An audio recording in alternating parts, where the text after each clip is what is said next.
ऐसा नहीं कि राहों में रहमत नहीं रही, पैरों को तेरे चलने की आदत नहीं रही। कश्ती है तो किनारा नहीं है दूर, अगर तेरे इरादों में बुलंदी बनी रही। नमस्कार दोस्तों, मैं अनिल वर्मोला स्वागत करता हूं आप सभी का हिस्ट्री के 10वें लेक्चर में। इससे पहले हमने चर्चा की थी गुप्त काल के बारे में। हमने गुप्त काल के बारे में जाना। गुप्त काल हमारे इतिहास का सबसे स्वर्णिम काल माना जाता है। उसके पीछे कारण भी है कि गुप्त काल में हमारी संस्कृति, सभ्यता और हमारे इतिहास को कह सकते हैं एक अच्छा सुनहरा मौका मिला उभरने का, इसलिए उसे सबसे स्वर्णिम काल माना जाता है भारत का। उसमें हमने देखा कितने तरीके के सिक्के चलाए गए, नए विश्वविद्यालय की स्थापना हुई, इसके साथ साथ एक बहुत अच्छा प्रशासन रहा। पर कोई भी साम्राज्य लंबे समय तक नहीं रहता है, उसका अंत हो ही जाता है एक ना एक। उसके कारण भी थे। हमने जाना था गुप्त साम्राज्य के अंत होने के कारण कई है। हूणों का आक्रमण, कुशल शासक का न हो पाना। हूणों का आक्रमण, जो मध्य एशिया के हूण थे उन्होंने भारत पर आक्रमण करना शुरू कर दिया था पश्चिम भारत की तरफ से। कह सकते हैं जो अफगानिस्तान पाकिस्तान का हिस्सा है उस तरफ से आक्रमण होने शुरू हो गए थे। और हूणों के आक्रमण की वजह, सबसे बड़ी वजह मानी जाती है गुप्त साम्राज्य के अंत होने की। जब भी किसी साम्राज्य का अंत होता है तो छोटे छोटे नए साम्राज्य उभर कर आते हैं। ऐसा हमने मौर्य काल में भी देखा था। जब मौर्य काल का अंत हुआ था उतने बड़े साम्राज्य का, तो छोटे छोटे कई ब्राह्मण वंश उभर कर आए थे। ये हमने इससे पहले शायद 8वें या फिर 9वें लेक्चर में पढ़ा था। हमने देखा था शुंग, शिशुनाग, पल्लव, हिंदू यूनानी और पता नहीं कितने वंश उस समय, संगम काल, कुषाण वंश, सातवाहन वंश, ये मौर्योत्तर काल के बाद आए थे, जब मौर्य साम्राज्य, उतना बड़ा साम्राज्य अंत हुआ। इससे पहले लेक्चर में हमने देखा था गुप्त साम्राज्य को अंत होते। तो गुप्त साम्राज्य के अंत होने के बाद क्या क्या दशा रही वो आज हम चर्चा करेंगे। सबसे महान हिंदू शासक हर्षवर्धन के बारे में आज चर्चा करेंगे हम। आज की जो हमारी क्लास है ये इन टॉपिक को लेकर होगी। पुष्यभूति वंश को लेकर, जो गुप्तोत्तर काल के बाद सबसे बड़ा वंश उभर कर आया। राजवर्धन, पुष्यभूति, जिन्होंने पुष्यभूति वंश की स्थापना की, उनके बारे में जानेंगे। उसके बाद राजवर्धन के बारे में जानेंगे। महत्वपूर्ण शासक है प्रभाकर वर्धन, इनके बारे में जानेंगे। इनके दो पुत्र राज्यवर्धन और हर्षवर्धन, और इनकी एक पुत्री राज्यश्री, इनके बारे में चर्चा करेंगे। जानेंगे कि हर्षवर्धन का साम्राज्य प्रशासन व्यवस्था कैसी थी। इसके साथ साथ कौन कौन यात्री, वैसे तो एक ही चीनी यात्री है हेनशांग जो इस समय आया था, पर औरों की भी चर्चा करेंगे कि और कौन कौन से यात्री हैं, उनके यात्रा वृत्तांत से हमें इतिहास के बारे में जानकारी मिलती। इस चर्चा को जानेंगे। ये मैप है, इस मैप में तुम देख सकते हो ये जो सबसे पहला है ये पुष्यभूति वंश है, जो सबसे बड़ा वंश उभर कर आया था इस समय में, पुष्यभूति वंश। इसका जो स्थान है कह सकते हैं कि ये हरियाणा, पंजाब और हरियाणा क्षेत्र इनका था। इसके बाद जो दूसरा वंश है इसको मोखरी वंश कहते हैं। ये कन्नौज, यूपी और बिहार से जुड़ा हुआ है। इस वंश के बारे में भी जानेंगे। तीसरा, यहाँ पे असम में एक वंश है, उसका नाम है कामरूप, वो भी इसी समय का वंश है, ये असम से रिलेटेड है, इसके बारे में भी जानेंगे। वेस्ट बंगाल, WB, यहाँ भी एक नया वंश उभर कर आया था, उसके बारे में भी जानेंगे। वहां का वंश का नाम है गौर वंश, और वहां के एक शासक शशांक। इस कहानी में शशांक का क्या रोल है वो भी जानेंगे। ठीक है, शशांक और शशांक, पुष्यभूति वंश में इनका क्या रोल है ये भी जानेंगे। इसके साथ साथ जो मध्य MP है, यहाँ मध्य प्रदेश में, यहाँ पे मालवा, यहाँ के शासक का नाम है देवगुप्त, उनके बारे में जानेंगे। और एक नीचे चालुक्य वंश और हर्षवर्धन, इनके बीच में किस तरह का युद्ध हुआ, कौन उसमें जीता और उसका क्या नतीजा निकला, इन सब के बारे में जानेंगे। तो हम अपनी चर्चा शुरू करेंगे पुष्यभूति वंश को लेकर। पुष्यभूति वंश के साथ साथ अब तुम जान ही गए हो कि हम चर्चा करने वाले मौखरी वंश के बारे में। मौखरी वंश के साथ साथ वेस्ट बंगाल के गौर वंश के बारे में, और मालवा के राजा देवगुप्त के बारे में। ये एक दूसरे के साथ इंटर रिलेटेड है, एक दूसरे को मारेंगे, उसके जमीन को हड़पेंगे और ये चलता रहेगा, और जो अंत में जीतता रहेगा सारी जमीन उसी। तो अंत में शायद हर्षवर्धन ही को सारी जमीन मिल जाती है। ये हम जानेंगे आज की चर्चा में। अभी तक क्या क्या हम शुरू करेंगे शायद वो तुम्हें समझ में आ गया होगा। तो पहला परिचय शुरू करते हैं। सबसे महत्वपूर्ण वंश है हमारा पुष्यभूति वंश, जो यहाँ पे लिखा हुआ है पुष्यभूति वंश। तो इसके संस्थापक, इनका नाम जान लेते हैं। इसके संस्थापक का नाम है नाम ही वही है, पुष्यभूमि, पुष्यभूति। इन्होंने इस वंश की स्थापना की थी। ठीक है, इन्होंने राजधानी कहां बनाई? इन्होंने अपनी राजधानी, जहां का ही क्षेत्र है, इन्होंने अपनी राजधानी बनाई थी थानेसर, जहाँ के राजा भी है, जहाँ के पुष्यभूति है। थानेसर इनकी राजधानी थी। ठीक, ये दूसरा महत्वपूर्ण बिंदु है इनके बारे में। तो इतना ही इनके बारे में जानना जरूरी है। इसके बाद जो इस वंश के सबसे महान कह सकते हैं या फिर सबसे प्रतापी शासक हुए, उन प्रतापी शासक का नाम है प्रभाकर वर्धन। प्रभाकर वर्धन। प्रभाकर वर्धन को कहा जाता है हूण हरित केसरी। शायद हूणों के साथ मुकाबले में इनका अच्छा योगदान है। एक चीज ये भी याद रखना कि इस समय में हूणों का आक्रमण इधर से हो रहा था, यह है पश्चिम उत्तर भारत, इस तरफ से हूणों का आक्रमण हो रहा था। और यही एक कारण भी है गुप्त साम्राज्य के खत्म होने का और इस तरह के इंडिपेंडेंट पुष्यभूमि, मोखरी, शशांक, मालवा, चालुक्य, चोल, इन छोटे छोटे इंडिपेंडेंट शासकों का बनने का कारण ये है कि गुप्त वंश जिसने पूरे भारत को किया हुआ था वही अब नहीं है, जो छोटे छोटे इंडिपेंडेंट राज्य बनकर आ रहे। चर्चा हमने पुष्यभूति से की थी, अब हम आ गए प्रभाकर वर्धन को लेकर। तो प्रभाकर वर्धन के 2 बेटे और 1 बेटी थी। उनके 2 बेटे, एक बेटे का नाम है राज्यवर्धन, राज्यवर्धन, और दूसरे बेटे का नाम है हर्षवर्धन।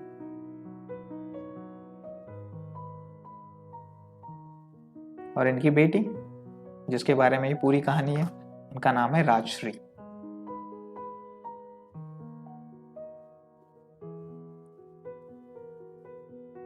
अब कहानी ये है कि प्रभाकर वर्धन एक, कह सकते हैं कि महान और इस जमाने के प्रतापी राजा थे। हुआ क्या, इन्होंने मोखरियों के साथ अपने संबंध अच्छे करने के लिए अपनी बेटी राजश्री की शादी कर ली मोखरियों के साथ। तो मोखरियों के शासक जो उस समय पे थे, उनका नाम है ग्रहवर्मा। मोखरियों के शासक थे ग्रहवर्मा, और अपनी बेटी राजश्री का विवाह इनके साथ कर लिया। पुष्यभूति जो वंश है, उनका एक तरह से रिलेशन अच्छे हो सके दूसरे शासकों के साथ। पर मालवा के शासक, यहाँ पे ये मालवा दिखाई दे रहा है, ये छोटा छोटा लिखा हुआ है ब्लैक में, मालवा। यहाँ के शासक का नाम है देवगुप्त। देवगुप्त। अब ये देख, छोटे छोटे शासक है ना, तो छोटे छोटे शासक क्या चाहते हैं? सब चाहते हैं कि मेरे पास ज्यादा जमीन आए, मैं लड़ूं, मैं जीतूं और मेरा अधिकार हो। तो देवगुप्त ने अटैक कर लिया, किस पर कर देता है? ग्रहवर्मा पे, कन्नौज को जीतने के लिए। और उस अटैक में जीत भी जाता है और ग्रहवर्मा को मार देता है। ग्रहवर्मा को मारकर उनकी वाइफ राजश्री उसको किडनैप कर लेता है। अब राज्यवर्धन, इसके सामने बहुत बड़ी चुनौती है कि एक तो कन्नौज देवगुप्त के हाथ में आ चुका है और बहन वो भी किडनैप हो गई है। तो राजवर्धन क्या करता है? अब राजवर्धन को कन्नौज को भी जीतना है और अपनी बहन को भी बचाना है देवगुप्त से। तो वो अटैक करता है और कन्नौज को भी छीन लेता है, और लड़ाई में देवगुप्त भी मारा जाता है। और उनकी बहन कहते हैं कि ये तो जंगल में भाग गई थी या फिर इसके चंगुल से छूट गई थी, इसके पास नहीं थी और चंगुल से छूट कर फिर भागते चली जा रही। तो इसको अपना कन्नौज तो मिल गया है पर बहन नहीं मिली है। और होता क्या है कि राजवर्धन, इसने मार तो दिया है देवगुप्त को, पर तब तक पश्चिम बंगाल में कौन शासक है? पश्चिम बंगाल में गौरों का शासक, गौर वंश का शासक शशांक है। शशांक क्या करता है? चुपके से राजवर्धन को मार देता है, क्योंकि गौर और देवगुप्त अच्छे दोस्त थे। मालवा के शासक देवगुप्त और गौर अच्छे दोस्त थे। तो जैसे राजवर्धन ने गौर को मारा, तो शशांक ने अपने दोस्त का बदला लेने के लिए राजवर्धन को ही मार दिया। मारा जा चुका है राजवर्धन, नहीं रहा ग्रहवर्मा, देवगुप्त भी खत्म, पर शशांक बचा हुआ है। राजवर्धन भी मारा गया, उसके पिताजी भी खत्म हो चुके हैं, बहन का कोई अता पता नहीं है। शायद उसने ढूंढ ली थी, तब तक राजवर्धन ने ढूंढ ली थी जब वो आत्महत्या करने जा रही थी, उससे पहले पहले उसको मिल गई थी वो। पर अब तो राजवर्धन भी मारा जा चुका है, बहन मिल तो गई है पर राजवर्धन को मार दिया शशांक। 15 साल का है हर्षवर्धन। जब ये सिचुएशन आ गई, पिताजी खत्म, भाई भी खत्म, बड़ा भाई भी खत्म, अब बहन के हाथों में नहीं दे सकता इतना बड़ा साम्राज्य कन्नौज। हर्षवर्धन अब 15 साल का खुद है, तो 15 साल में ही इसको राजा बना देते, इसका राज शासन मिल गया। और ये पुष्यभूति वंश का सबसे महान शासक बनकर उभर कर आता है 15 वर्ष का हर्षवर्धन। इसको लगता है कि इसकी बहन राजश्री नहीं संभाल पाएगी कन्नौज, क्योंकि उसके हस्बैंड ग्रहवर्मा को तो मार दिया था देवगुप्त ने। तो वो क्या करता है, अपनी राजधानी, जो पहले उनकी राजधानी थानेसर थी, उसको शिफ्ट कर लेता है कन्नौज में, और कन्नौज से शासन करना शुरू करता है और मार देता है शशांक को भी। तो अगर तुम देखोगे कि इसके बाद इसके पास कितना बड़ा साम्राज्य था, तो ये वो एक फोटो है। इस फोटो में तुम देख सकते हो इतना बड़ा साम्राज्य हर्षवर्धन के पास था, क्योंकि काफी लोग मर चुके हैं अब तक। गौर साम्राज्य के शशांक को इसने खुद मारा, देवगुप्त जो मालवा का शासक था मर चुका है, यहाँ पे कन्नौज का शासक भी मर चुका है, और इतना सारा एरिया इसके पास है। तो क्या कहते हैं, इतिहास में हिंदुओं में सबसे महान सम्राट शासक हर्षवर्धन ही था, जिसके पास सबसे ज्यादा जमीन और सबसे बड़ा इलाका कवर में था। तो ये हुई चर्चा पुष्यभूमि वंश को लेकर। संस्थापक पुष्यभूमि थे, प्रभाकर वर्धन सबसे श्रेष्ठ शासक थे, इनके 2 पुत्र 1 पुत्री हुई, और उस तरह से यहाँ पे ये कुछ इतिहास की कहानी है जो हमें पता चलती है। अब ये सब कहानियां कहाँ से पता चलती हैं, तो उसके लिए जानने चाहिए स्रोत। जो ये फोटो है, इस फोटो में ये हेनशान, तो इन सब के बारे में हमें स्रोत से पता चलता है। जो इतिहास में वृत्तांत लिखे गए हैं, कहानियां लिखी गई हैं, किताबें लिखी हैं, उनसे हमें इतनी चर्चा पता चली है हर्षवर्धन साम्राज्य या फिर पुष्यभूमि वंश के बारे में। तो जान लेते हैं कौन कौन से स्रोत हैं। तो पहला जो ये फोटो है, ये फोटो में जो आदमी है उसका नाम है हेनशान, वेन श्यान। इसकी किताब, ये चीनी यात्री है जो भारत में आया था इस समय, बौद्ध धर्म का प्रचार, इसने बौद्ध धर्म की शिक्षा ली और नालंदा विश्वविद्यालय में रहा। इसकी किताब का नाम है सीयुकी। इससे इसके बारे में पता चलता है हर्षवर्धन वंश के बारे में। दूसरे शासक, दूसरी किताब बाणभट्ट ने भी एक किताब लिखी है, उस किताब का नाम है हर्षचरित्र, नाम से पता चल रहा है। तो हर्षचरित्र, इससे भी हमें हर्ष के बारे में और उसके शासनकाल के बारे में पता चलता है। तीसरा, कलहड़ की किताब, कलहड़ ने भी एक पुस्तक लिखी है, उस पुस्तक का नाम है राज तरंगिणी, जो इसी समय की राज तरंगिणी, ये कलहड़ की पुस्तक का नाम। चौथा, पुलकेशिन द्वितीय का,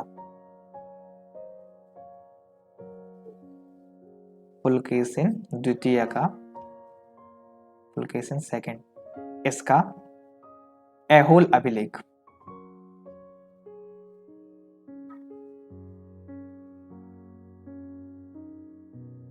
इन सभी चीजों से हमें हर्षकाल और पुलकेशिन साम्राज्य के बारे में जानकारी मिलती है। ठीक है, हेनशान जो चीनी यात्री था, 629 ईस्वी में भारत आया था, नालंदा विश्वविद्यालय में रहा, बौद्ध धर्म की शिक्षा प्राप्त की, हर्षवर्धन के समकालीन था। तो हर्षवर्धन के बारे में उसने लिखा है, इसकी किताबों में हर्षवर्धन और उसके साम्राज्य के बारे में, चरित्र के बारे में जानकारी मिलती है। और भी है, पर वो इस समय में नहीं आए, उनको हम आगे पढ़ेंगे। और कौन कौन से विदेशी हैं जो भारत आए और उनकी किताबें जो इतिहास का स्रोत बनकर उभर कर आती।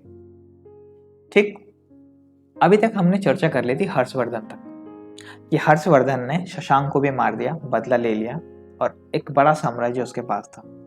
उसने सोचा क्यों ना मैं दक्षिण की तरफ भी कूच कर लूं, जहां पे चालुक्यों का शासक था। उसने सोचा मैं नीचे यहाँ पे भी अटैक कर लेता हूँ, और इस अटैक में मैं दक्षिण भारत को भी जीत लूंगा। ऐसा करने के लिए उसने चालुक्य वंश पर अटैक किया, पर वो अटैक सफल नहीं हो पाया। पुलकेशिन द्वितीय इसको मारने चला था और खुद हार जाता है हर्षवर्धन, तो उसका क्षेत्र सीमित हो गया। यानी वो इस फोटो में देख सकते हो, वो दक्षिण भारत तक नहीं पहुंचा था। ठीक है, दक्षिण भारत तक नहीं पहुंचा क्योंकि चालुक्य पुलकेशिन द्वितीय ने उसे रोक लिया था दक्षिण भारत में आने से। ठीक, तो ये एक छोटी सी कहानी थी किसके बारे में, पुलकेशिन साम्राज्य के बारे में। थोड़ा सा बहुत चर्चा कर लेते हैं हर्षवर्धन के बारे में। हर्षवर्धन के बारे में क्या क्या बिंदु तुम्हें याद रखने चाहिए। ठीक है, सबसे प्रतापी शासक था। इसका जन्म इनका जन्म जान लेते हैं।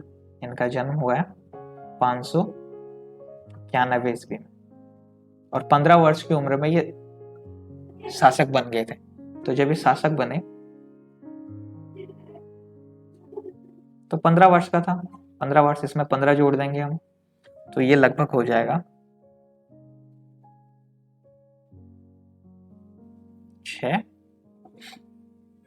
606 ईस्वी में शासक बना। ठीक, प्रभाकर वर्धन का पुत्र था ये। 606 में जब ये 15 वर्ष का था तब ये शासक बना। इसने अपनी राजधानी कहाँ बनाई? कन्नौज। क्यों? क्योंकि पहले जो राजधानी इनकी थी वहां अभी कवर नहीं कर सकते थे ना उतना बड़ा राज्य। कन्नौज को राजधानी बनानी पड़ेगी थानेसर को छोड़कर, तो राजधानी शिफ्ट कर दी, अपनी नई राजधानी बनाई कन्नौज। क्योंकि वहां का राजा जो इनकी बहन का पति था वो मर चुका था, तो नई राजधानी कन्नौज बना दी थी ताकि कन्नौज भी इनके कबर में रहे, कन्नौज भी इनके अंडर में रहे, इसलिए उसको उन्होंने राजधानी बना दी थी। अच्छा जी,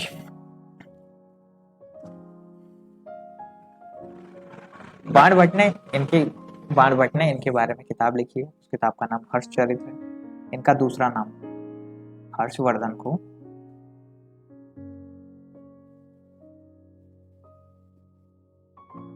शिलादित्य, ये तो परीक्षाओं में कई बार पूछा गया प्रश्न है, शिलादित्य के नाम से भी जानते थे,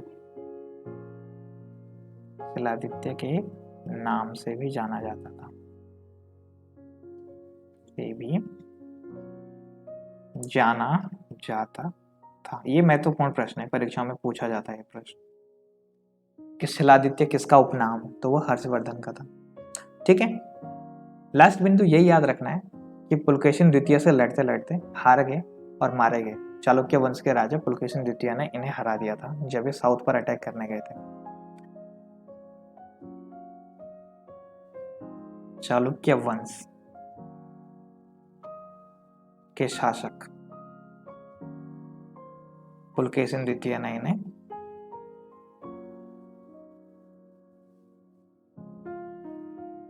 पुलकेशिन द्वितीय, इस तरह से सेकंड बना देते हैं, पुलकेशिन द्वितीय ने इन्हें नर्मदा नदी के किनारे हरा दिया, क्योंकि नर्मदा नदी को पार करके जाने वाले थे दक्षिण भारत को जीत, तो नर्मदा नदी के तट पर हरा दिया, नदी के तट पर हरा दिया। तो ये कुछ महत्वपूर्ण जानकारी थी हर्षवर्धन के बारे में। सबसे महान शासक, महान इसलिए कुछ तो इसको पका पकाया भी मिल गया।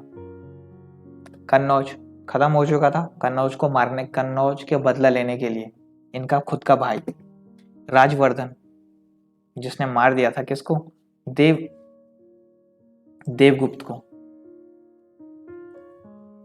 और शशांक को लास्ट में इन्होंने मारा। शशांक को मारने का श्रेय सिर्फ हर्षवर्धन को जाता है, पर काफी सारी जमीन तो पहले से मिल गई। राज्यवर्धन ने इनके लिए रास्ता साफ कर लिया था। तो हिंदू शासकों में सबसे महान शासक माने जाते हैं हर्षवर्धन। मैं उम्मीद करता हूँ कि पूरी कहानी तुम्हें समझ में आई होगी। इसके साथ साथ ये इनका कुछ और बातें मैंने रखी हुई थी कि और कौन कौन से यात्री भारत आए और उनके जो किताबें वो हमको इतिहास को जानने का मौका देती है। तो हेनचांग, अभी तुमने थोड़ी देर पढ़ा, चीनी यात्री जो भारत में आया था, और इसकी पुस्तक का नाम है सीयू की। ठीक, दूसरे यात्री मेगास्थनीज चंद्रगुप्त मौर्य के दरबार में आया था, शायद हम कितनी बार पढ़ चुके हैं इनके बारे में, इनकी पुस्तक का नाम है इंडिका। ठीक, फाहियान जो है ये चंद्रगुप्त द्वितीय विक्रमादित्य के टाइम पे भारत आया था और इन्होंने भी अपनी किताब लिखी है। ठीक है, इनकी किताब का नाम क्या है? फो क्यू की, इनकी किताब का नाम है फो क्यू की, इनकी किताब का नाम है, जिससे हमें अपने इतिहास के बारे में जानने का मौका मिलता है। ऐसे और भी शासक हैं, जैसे एक और था इब्न बतूता। ये तब आया था जब हमारे यहाँ पे तुगलक वंश था, मोहम्मद बिन तुगलक के टाइम में। एक और नाम याद रखना तुम, इब्न बतूता। इब्न बतूता ये भी एक विदेशी यात्री है, ये शायद मोरक्को से आया था। और ये कब आया था? जब हमारे देश में किनका शासक था? तुगलक वंश का शासक था। तुगलक वंश के शासक के समय ये भारत आया था। और इसकी किताब का नाम है रिहाला। पता नहीं कितनी बार परीक्षा में पूछा गया ये क्वेश्चन कि इब्न बतूता की किताब का नाम क्या है, रिहाला। ठीक, तो इनका नाम भी याद रखना। ये हमारे इतिहास के स्रोत हैं जिनसे इतिहास के बारे में पुष्टि होती है। अदरवाइज कहानियां ही हैं कि राजा ने अपनी बेटी की शादी यहाँ कर दी और वहाँ वो मारा गया। पर जब किताबों में इनका विवरण मिलता है, सब किताबों में कॉमन बातें मिलती हैं, तो लगता है कि वो कहानी नहीं है, वो पुख्ता जानकारी है। तो इन किताबों का नाम परीक्षा में पूछा जाएगा कि रिहाला किसकी पुस्तक है। फाइयान कौन सी किताब लिखी, हेनशांग कौन सी किताब लिखी, मेगास्थनीज। ये भी याद रखना कि हेनशांग हर्षवर्धन के समय भारत आया था, हर्षवर्धन के समय भारत आया, जबकि फाइयान ये चंद्रगुप्त द्वितीय, चंद्रगुप्त सेकंड जिसको विक्रमादित्य भी कहते हैं, विक्रमादित्य के समय भारत आया था। ठीक, और मेगास्थनीज ये तो चंद्रगुप्त के दरबार में था। चंद्रगुप्त के दरबार में सेल्यूकस निकेटर का राजदूत बनकर रहा था। सेल्यूकस निकेटर कौन है? सेल्यूकस निकेटर सेनापति है किसका? अलेक्जेंडर सिकंदर का। तो ये कुछ जानकारी है जो आपने याद रखनी है। उम्मीद करता हूँ कि पूरी कहानी आपको समझ में आई होगी, आपने नोट्स भी बनाए होंगे। इस चैप्टर से जुड़े हुए महत्वपूर्ण प्रश्न आपको हमारी वेबसाइट पर मिलेंगे MCQs की फॉर्म में। उनको टेस्ट दीजिए और खुद का मूल्यांकन कीजिए कि इस वीडियो से तुम्हें कितना कुछ जानने को मिला। ठीक है, अगली चर्चा हम करेंगे मध्यकालीन भारत के बारे में। देखेंगे कि जब चंद्रगुप्त मौर्य डायनेस्टी खत्म, गुप्त डायनेस्टी खत्म, गुप्तोत्तर काल खत्म, थोड़ा दक्षिण भारत के शासक बचे हैं, उनको भी एक वीडियो में कवर करना है। और फिर हम चर्चा करेंगे मध्यकालीन भारत। अब देखेंगे मुस्लिम शासकों का आक्रमण भारत पे और किसने कब तक रूल किया, दिल्ली सल्तनत समझेंगे। ठीक, अगली चर्चा। आज के लिए यहीं पे तक, धन्यवाद।